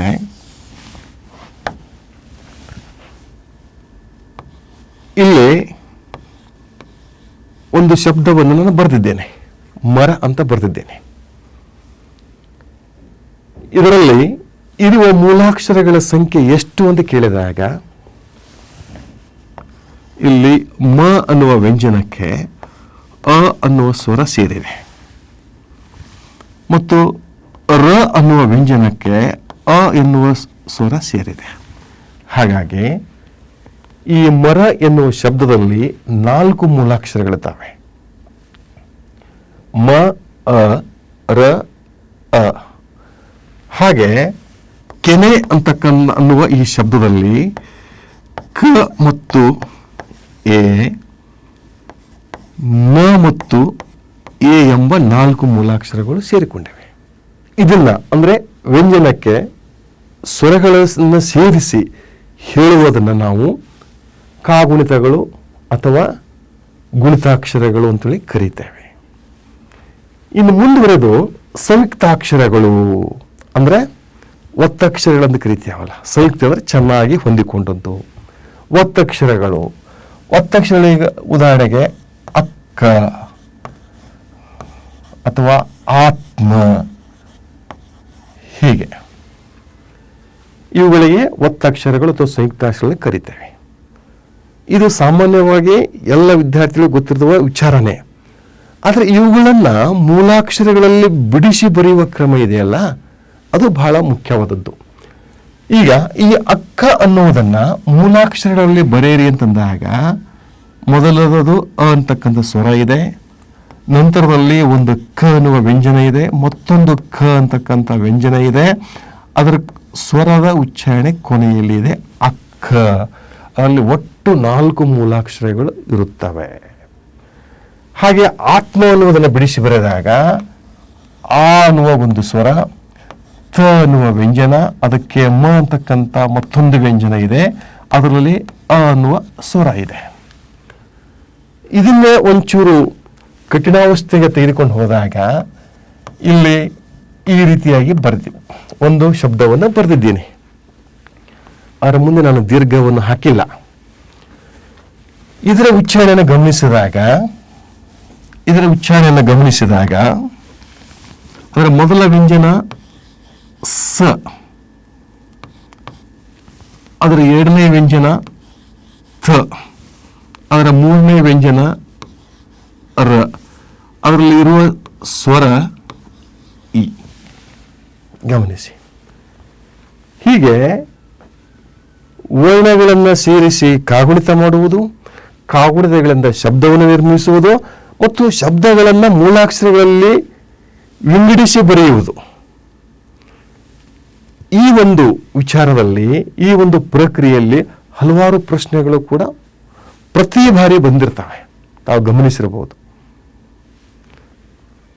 ಇಂಥ ವಿಚಾರವನ್ನು ತಿಳ್ಕೋಬೇಕಾಗಿತ್ತಪ್ಪ ಅಂದ್ರೆ ನಮಗೆ ಸ್ವರ, ವ್ಯಂಜನ, ಸಂಯುಕ್ತಾಕ್ಷರ ಇವುಗಳ ಬಗ್ಗೆ ನಮಗೆ ನಿಖರವಾಗಿರ್ತಕ್ಕಂಥ ಒಂದು ಪರಿಕಲ್ಪನೆ ಬೇಕಾಗತ್ತೆ. ಯಾಕೆ ಇದು ಬೇಕಪ್ಪ ಅಂತಂದ್ರೆ, ಕನ್ನಡ ವಿಷಯದಲ್ಲಿ ಒಂದೇ ಅಂಕಗಳು ಕಡಿಮೆ ಆದರೂ ಕೂಡ ನಮ್ಮ ಒಂದು ಆಯ್ಕೆಯಲ್ಲಿ ಅದು ಒಂದು ಮಹತ್ವದ ಬದಲಾವಣೆ ಮಾಡಲಿಕ್ಕೆ ಸಾಧ್ಯ ಇದೆ, ಮಹತ್ವದ ವ್ಯತ್ಯಾಸಗಳಾಗಲಿಕ್ಕೆ ಸಾಧ್ಯ ಇದ್ದಾವೆ. ಹಾಗಾಗಿ ಶಾಸ್ತ್ರ ಸಂಬಂಧ ವಿಷಯಗಳಲ್ಲಿ, ಅದು ವಿಶೇಷವಾಗಿ ವರ್ಣಮಾಲೆಯಲ್ಲಿ ಪ್ರತಿಯೊಂದು ಅಕ್ಷರಕ್ಕೂ ಕೂಡ ಒಂದೊಂದು ಬೆಲೆ ಇದೆ. ಅದನ್ನು ಈಗ ನಾವು ಗಮನಿಸ್ತಾ ಹೋಗ್ತಾ ಇದ್ದೇವೆ. ಈ ರೀತಿ ಇರುವುದನ್ನು, ಇಂಥ ಒಂದು ಶಬ್ದವನ್ನು ಈ ರೀತಿಯಾಗಿರ್ತಕ್ಕಂಥ ಮೂಲಾಕ್ಷರಗಳಲ್ಲಿ ಬಿಡಿಸಿ ಬರೀಬೇಕು ಅನ್ನೋದು. ಈ ಕುರಿತಾಗಿ ಹಲವಾರು ನಿಯಮಗಳಿದ್ದಾವೆ. ಈಗ ಅದರಲ್ಲಿ ಒಂದನೇ ನಿಯಮವನ್ನು ನೋಡಂತೆ. ನಾವು ಸಾಮಾನ್ಯವಾಗಿ ಕನ್ನಡದಲ್ಲಿ 49 ಮೂಲಾಕ್ಷರ ಇದ್ದಾವೆ, 13 ಸ್ವರಗಳಿದ್ದಾವೆ, 34 ವ್ಯಂಜನಗಳಿದ್ದಾವೆ, 2 ಯೋಗವಾಗಳಿದ್ದಾವೆ, ಒಟ್ಟು 49 ಆಯಿತು ಅಂತ ಹೇಳಿದ್ರೆ ಮುಗಿಯುವುದಿಲ್ಲ. ಶಾಸ್ತ್ರ ಅನ್ನೋದು ಅದರ ಆಳದಲ್ಲಿದೆ. ಇಂಥ ನಿಯಮಗಳನ್ನು ನಾವು ಗಮನಿಸಬೇಕಾಗತ್ತೆ. ನಾವು ಕೇವಲ 49 ಮೂಲಾಕ್ಷರಗಳನ್ನ ಕಲಿತು ಮುಂದೆ ಸಾಗಿಬಿಟ್ರೆ ಅಲ್ಲಿಗೆ ಶಾಸ್ತ್ರದ ಒಂದು ತಿಳುವಳಿಕೆ ಪರಿಪೂರ್ಣ ಆಗುವುದಿಲ್ಲ. ಆ ವರ್ಣಮಾಲೆ ಅನ್ನುವ ಅಧ್ಯಾಯ ಏನು ಹೇಳತ್ತಪ್ಪ, ಅದರ ಒಟ್ಟು ಸಾರವನ್ನ ನಾವು ಈ ಗ್ರಹಿಸಿ 3-4 ನಿಯಮಗಳನ್ನು ಮಾಡಿಕೊಳ್ಳಕ್ಕೆ ಸಾಧ್ಯ ಇದೆ. ಅದರಲ್ಲಿ ಒಂದನೇ ನಿಯಮ ಏನಪ್ಪಾ ಅಂತಂದ್ರೆ, ಮಹಾಪ್ರಾಣಾಕ್ಷರಗಳಿಗೆ ಮಹಾಪ್ರಾಣಗಳು ಒತ್ತಕ್ಷರಗಳಾಗುವುದಿಲ್ಲ. ಅಂದ್ರೆ ಮಹಾಪ್ರಾಣಗಳಿಗೆ ಮಹಾಪ್ರಾಣಗಳನ್ನು ಒತ್ತಕ್ಷರಗಳನ್ನಾಗಿ ಬರೆಯಲು ಬರುವುದಿಲ್ಲ. ಅದನ್ನು ಇನ್ನೊಂದು ಚೂರು ಗಮನಿಸಿ. ಮಹಾಪ್ರಾಣಗಳಿಗೆ ಮಹಾಪ್ರಾಣಾಕ್ಷರಗಳನ್ನು ಒತ್ತಕ್ಷರಗಳಾಗಿ ಕೊಡಲಿಕ್ಕೆ ಬರುವುದಿಲ್ಲ. ನಾನು ಈ ಹಿಂದೆ ಒಂದು ಉದಾಹರಣೆ ಕೊಟ್ಟಿದ್ದೆ ನಿಮಗೆ, ಇಲ್ಲಿದೆ ನೋಡಿ.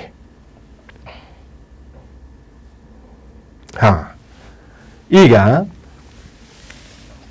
ಕೆಲವು ವಿದ್ಯಾರ್ಥಿಗಳ ಹೆಸರು ಹೀಗೂ ಇರುತ್ತೆ, ಇಂಥ ಹೆಸರು ಇರ್ತಾರೆ. ಓಕೆ, ಅವರ ಹೆಸರು ಅವರ ಶಾಲಾ ದಾಖಲಾತಿಯಲ್ಲಿ ಅಥವಾ ಅವರೇ ಬರೆದಾಗ ಕೂಡ ಇದೇ ರೀತಿ ಬರೀತಾರೆ. ಕ್ಷಮಿಸಿ, ಇದನ್ನು ವ್ಯಂಜನ ಮಾಡಿದ್ದೇನೆ, ವ್ಯಂಜನ ಮಾಡುವುದಿಲ್ಲ.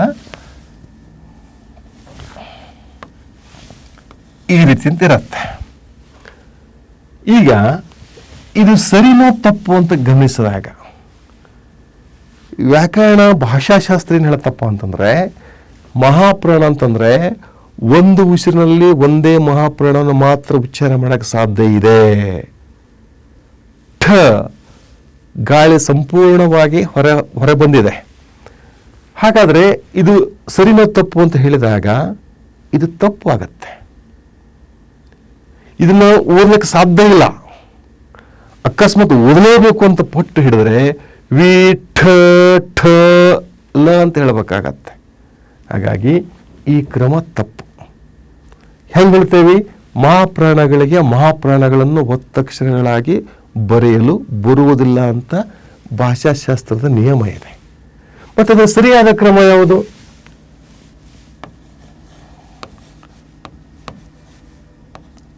ವಿಠಲ, ಅಲ್ಲಿ ಇದೆ ವಿಠಲ, ಅದು ಸರಿಯಾದ ಕ್ರಮ.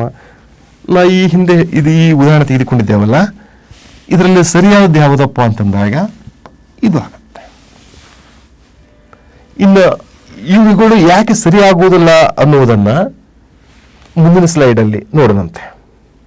ಮಹಾಪ್ರಾಣಕ್ಕೆ ಮಹಾಪ್ರಾಣ, ಅಲ್ಪ ಪ್ರಾಣಕ್ಕೆ ಅಲ್ಪ ಪ್ರಾಣ, ಹೀಗೆ ಒತ್ತಕ್ಷರ ಕೊಡಲಿಕ್ಕೆ ಬರ್ತಿದೆಯೋ ಅಥವಾ ಬರುವುದಿಲ್ಲವೋ ಅನ್ನೋ ವಿಚಾರವಾಗಿ ಕೆಲವು ನಿಯಮಗಳನ್ನು ತಿಳ್ಕೊಂಡಾಗ ಆವಾಗ ನಮ್ಮ ಬರವಣಿಗೆ ಶುದ್ಧವಾಗಿರುತ್ತೆ. ಶುದ್ಧ ಬರವಣಿಗೆಯಾಗಿಯೇ ಕೆಲವು ನಿಯಮಗಳನ್ನು ಇಲ್ಲಿ ಮಾಡಿಕೊಳ್ಳಲಾಗಿದೆ. ಮೊದಲನೇದಾಗಿ ಮಹಾಪ್ರಾಣಗಳಿಗೆ ಮಹಾಪ್ರಾಣಗಳನ್ನು ಒತ್ತಕ್ಷರಗಳಾಗಿ ಬರೆಯಲು ಬರುವುದಿಲ್ಲ ಅಂತ ತಿಳ್ಕೊಂಡಿದ್ದೆವು. ಅಕಸ್ಮಾತ್ ಬರೆದಿದ್ರೆ ಅದು ತಪ್ಪು ಅಂತ ನಾವು ಗುರುತಿಸಬೇಕಾಗತ್ತೆ. ಇನ್ನು ಎರಡನೇ ನಿಯಮ ಬಂದ್ಬಿಟ್ಟು, ಮಹಾಪ್ರಾಣಗಳಿಗೆ ಅಲ್ಪ ಪ್ರಾಣಗಳನ್ನು ಒತ್ತಕ್ಷರಗಳಾಗಿ ಬರೆಯಲು ಬರುವುದಿಲ್ಲ. ಗಮನಿಸಿ, ಮಹಾಪ್ರಾಣಗಳಿಗೆ ಅಲ್ಪ ಪ್ರಾಣಗಳನ್ನು ಒತ್ತಕ್ಷರಗಳನ್ನಾಗಿ ಬರೆಯಲು ಬರುವುದಿಲ್ಲ. ಈಗ ಮಹಾಪ್ರಾಣಕ್ಕೆ ಈಗ ಕೆಲವೊಂದು ಕಡೆ ಬಂದಿರ್ತಾರೆ. ಈಗ ನೋಡಿ,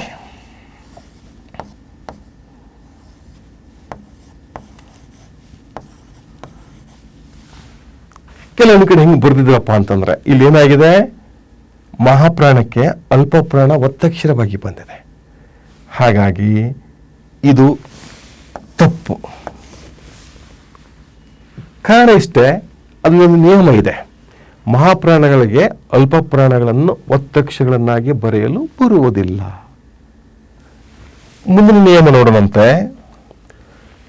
ಸ್ವರಗಳಿಗೆ ಒತ್ತಕ್ಷರಗಳನ್ನು ಬರೆಯಲು ಬರುವುದಿಲ್ಲ. ಸ್ವರಗಳಿಗೆ ಒತ್ತಕ್ಷರಗಳನ್ನಾಗಿ ಬರೆಯಲು ಬರುವುದಿಲ್ಲ ಅಂತ ಉದಾಹರಣೆಗಳು ಯಾವಪ್ಪ ಅಂತಂದಾಗ, ಕೆಲವರು ಬರೀತಾರೆ ಮೆಡಿಕಲ್ ಆ್ಯಂಡ್ ಜನರಲ್ ಸ್ಟೋರ್ಸ್ ಅಂತ ಬರೆದಿರ್ತಾರೆ. ಕನ್ನಡದಲ್ಲಿ ತಾವು ಗಮನಿಸಿರಬಹುದು. ನಿಯಮ ಗೊತ್ತಿಲ್ಲದೆ ಓದಬಹುದು, ಆದರೆ ನಿಯಮ ಗೊತ್ತಾದ ಮೇಲೆ ತಪ್ಪು ಮಾಡಬಾರ್ದು. ಅಥವಾ ಹಾಗೇನಾದ್ರೂ ಬೋರ್ಡ್ ಕಂಡಿದ್ದವಪ್ಪ ಅಂತಂದ್ರೆ, ಬೋರ್ಡ್ಗಳಿದ್ರೆ ಇದು ತಪ್ಪಾಗಿದೆ ಅಂತ ಹೇಳಕ್ಕೂ ಹೋಗಬಾರ್ದು. ಅವ್ರು ಜಸ್ಟ್ ಅವ್ರ ಕಮ್ಯುನಿಕೇಶನ್ ಆದ್ರೆ ಸಾಕು. ಆದರೆ ವ್ಯಾಕರಣ ಪತ್ರಿಕೆ ಬರೀತಕ್ಕಂಥ ನಾವುಗಳು, ವ್ಯಾಕರಣ ಪರೀಕ್ಷೆ ಎದುರಿಸ್ತಕ್ಕಂಥ ನಾವುಗಳು, ಅವುಗಳು ಸರಿ ಅಥವಾ ತಪ್ಪು ಅನ್ನುವುದನ್ನು ನಾವು ಗುರುತಿಸಬೇಕಾಗತ್ತೆ. ಹಾಗಾಗಿ ಇದು ತಪ್ಪು. ಅದರ ಸರಿಯಾದ ಕ್ರಮ ನೀವು ಹೀಗೆ ಬರೆದ್ರೆ ಇದು ಇದು ಇಲ್ಲಿದೆಯಲ್ಲ, ಆ್ಯಂಡ್ ಇಲ್ಲಿದೆ. ನಾವು ಏನನ್ನು ಗಮನಿಸಬೇಕಾಗಿದೆ, ಸ್ವರಗಳಿಗೆ ಒತ್ತಕ್ಷರಗಳನ್ನು ಬರೆಯಲು ಬರುವುದಿಲ್ಲ ಅನ್ನೋದನ್ನು ಗಮನಿಸಬೇಕಾಗಿದೆ. ಇದು ಅದರ ಮೂರನೇ ನಿಯಮ.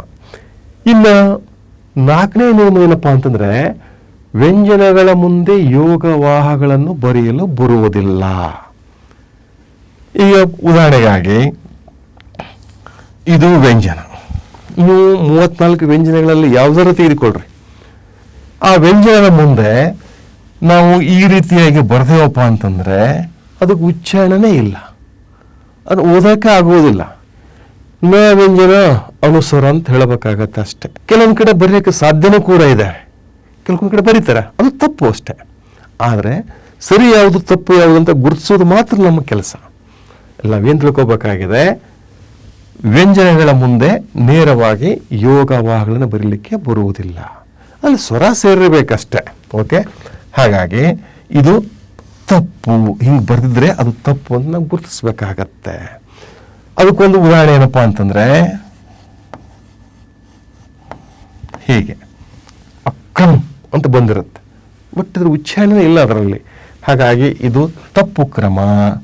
ಅದರ ಸರಿಯಾದ ಕ್ರಮ ಯಾವುದಪ್ಪ ಅಂತಂದ್ರೆ ಹೀಗೆ, ಅಂದ್ರೆ ಅದ್ರಲ್ಲಿ ಸ್ವರ ಬಂದಿದೆಯಲ್ಲ, ಇದನ್ನು ಬಿಡಿಸಿ ಬರೆದಾಗ ಅದರ ಮೊದಲ ಮೂಲಾಕ್ಷರ ಅ ಇದೆ, ನಂತರದಲ್ಲಿ ಕ ವ್ಯಂಜನ ಇದೆ, ನಂತರದಲ್ಲಿ ರ ವ್ಯಂಜನ ಇದೆ, ಅದರ ನಂತರದಲ್ಲಿ ಅಮ್ ಎನ್ನುವ ಯೋಗ ಅನುಸ್ವರ ಇದೆ,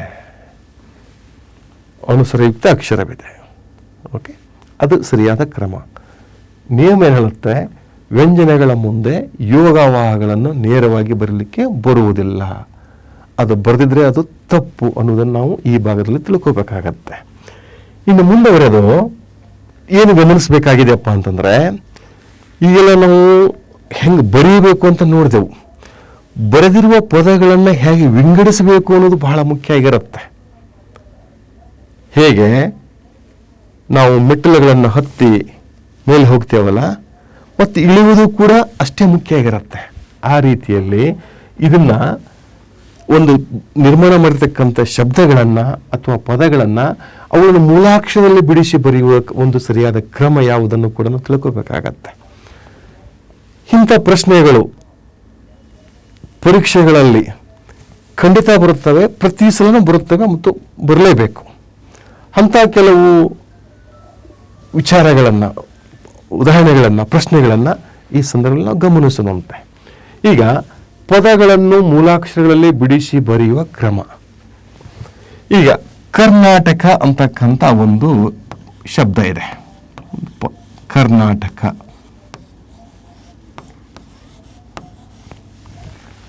ಇದನ್ನು ಮೂಲಾಕ್ಷರಗಳಲ್ಲಿ ಬಿಡಿಸಿ ಬರೆದಾಗ ಮೊದಲು ಕ ಅನ್ನುವ ವ್ಯಂಜನ, ಅದರಲ್ಲಿ ಅ ಅನ್ನುವ ಒಂದು ಸ್ವರ ಇದೆ.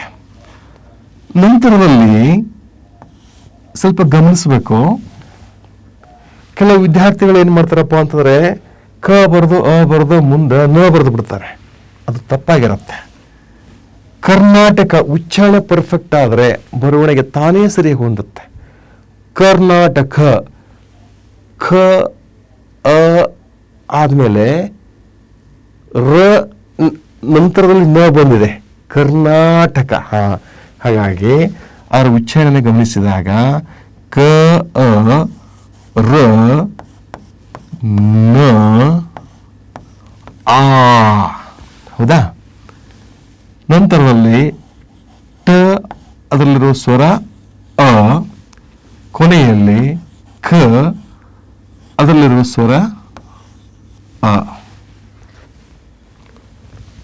ಮೂಲಾಕ್ಷರಗಳಲ್ಲಿ ಬಿಡಿಸಿ ಬರೆದಾಗ, ಇದನ್ನ ಕೂಡಿಸಿದಾಗ ಇದೊಂದು ಕಾಗುಣಿತ ಆಯ್ತಾ?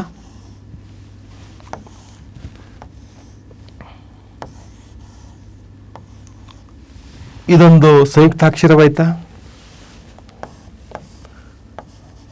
ಇದು ಒಂದು ಕಾಗುಣಿತ ಆಯ್ತಾ? ಇದು ಒಂದು ಕಾಗುಣಿತ ಆಯ್ತು. ಈಗ ಓದಿ ಕರ್ನಾಟಕ. ಕರ್ನಾಟಕ ಅಂತ ಹೀಗೂ ಬರೆದು ಸರಿನೇ, ಹೀಗೆ ಬರೆದ್ರು ಸರಿನೇ. ಹಾಗಾಗಿ ಪದಗಳನ್ನು ಮೂಲಾಕ್ಷರಗಳಲ್ಲಿ ವಿಭಜಿಸುವ ಕ್ರಮ ತುಂಬ ಮಹತ್ವದ್ದು. ಇವುಗಳ ಮೇಲೆ ಸಾಮಾನ್ಯವಾಗಿ ಮೊದಲು SDA FDA ಪರೀಕ್ಷೆ ಕನ್ನಡ ಪತ್ರಿಕೆ ಒಂದು 100 ಅಂಕಗಳದ್ದಿರ್ತಿದ್ದವು, 100 ಕ್ವಶನ್ಸ್ ಇರ್ತಿದ್ದವು, ಪ್ರಶ್ನೆಗಳಿರ್ತಿದ್ದವು. ಆದರೆ ಈಗ 35ಕ್ಕೆ ಬಂದಾಗ ಕೂಡ ಇಂಥ ಪ್ರಶ್ನೆಗಳು ಸಾಮಾನ್ಯವಾಗಿ ಬಂದಿರ್ತವೆ. ಆ ಕಾರಣಕ್ಕಾಗಿ ಕನ್ನಡ ವಿಷಯದಲ್ಲಿ 35 ಅಂಕಗಳಿಗೆ 30 ತೆಗೆದುಕೊಳ್ಳೋದು ಇಂಪಾರ್ಟೆಂಟ್ ಅಲ್ಲವೇ ಅಲ್ಲ. ಕನ್ನಡ ವಿಷಯದಲ್ಲಿ 35ಕ್ಕೆ 33 ಕನಿಷ್ಠ ತಾವು ತೆಗೆದುಕೋಬೇಕು. ಅಂದರೆ ಕನ್ನಡದಲ್ಲಿ ನಾವು ಒಂದು ಉತ್ತಮ ಸ್ಕೋರ್ ಮಾಡಿದ ಹಾಗೆ. ಸರಿ, ಅದನ್ನು ಮುಂದಿನ ಭಾಗದಲ್ಲಿ ನಾನು ವಿವರಿಸ್ತೇನೆ. ಈಗ ಪದಗಳನ್ನು ಮೂಲಾಕ್ಷರಗಳಲ್ಲಿ ಬಿಡಿಸಿ ಬರೆಯುವ ಕ್ರಮ ಹೀಗಿದೆ. ಅಂದರೆ ಮೊದಲು ವ್ಯಂಜನ ಬರೀಬೇಕು, ನಂತರ ಅದರ ಮೇಲಿರ್ತಕ್ಕಂಥ ಸ್ವರ ಬರೀಬೇಕು. ಹಂತ ನಿಯಮಗಳನ್ನು ತಿಳಿದುಕೊಳ್ತಾ ಹೋಗಬೇಕು. ಇಲ್ಲಿಯವರೆಗೆ ಕನ್ನಡ ವರ್ಣಮಾಲೆಯ ವಿಚಾರಗಳನ್ನು ಅತಿ ಆಸಕ್ತಿಯಿಂದ ಆಲಿಸಿರ್ತಕ್ಕಂಥ ತಮಗೆಲ್ಲ ಧನ್ಯವಾದಗಳು. ಮತ್ತೆ ಸಿಗೋಣ.